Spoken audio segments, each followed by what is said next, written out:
Plastic বোতল দিলেই মিলবে টাকা। যদি কেউ 20টি 1.5 লিটারের বোতল ও 40টি আধা লিটারের বোতল দেয়, তবে তার বিনিময়ে 1000 পর্যন্ত নগদ অর্থ পাওয়া যাবে। আর অভিনব এই উদ্যোগ চালু করেছে পাকিস্তানের পাঞ্জাব সরকার। জলবায়ু পরিবর্তনের ঝুঁকিতে থাকা পাকিস্তান পরিবেশ সুরক্ষায় নতুন পদক্ষেপ নিয়েছে। পাকিস্তানের পাঞ্জাব সরকার গ্রিন ক্রেডিট প্রোগ্রাম চালু করেছে, যার আওতায় সাধারণ মানুষ ব্যবহৃত প্লাস্টিক বোতল জমা দিয়ে অর্থ পাবেন।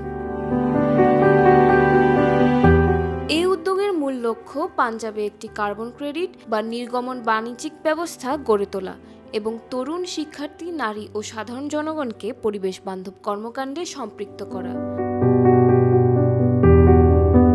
প্রকল্পটির আওতায় পাঞ্জাব সরকার একটি বেসরকারি প্রতিষ্ঠানের সঙ্গে চুক্তি করেছে, যারা একবার ব্যবহৃত প্লাস্টিক পুনর্ব্যবহার করবে।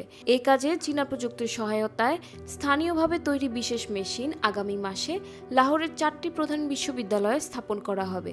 পরবর্তী পর্যায়ে এই মেশিন শহরের বাজারগুলোতেও বসানো হবে।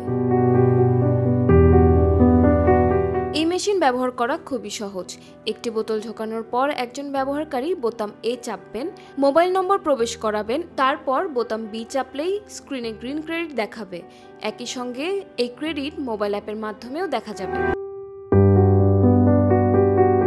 প্রতিষ্ঠানটির চেয়ারম্যান গুলফাম আবিদ জানিয়েছেন, লাহোরে প্রতিদিন প্রায় 500 টন প্লাস্টিক বোতলের বর্জ্য উৎপন্ন হয়।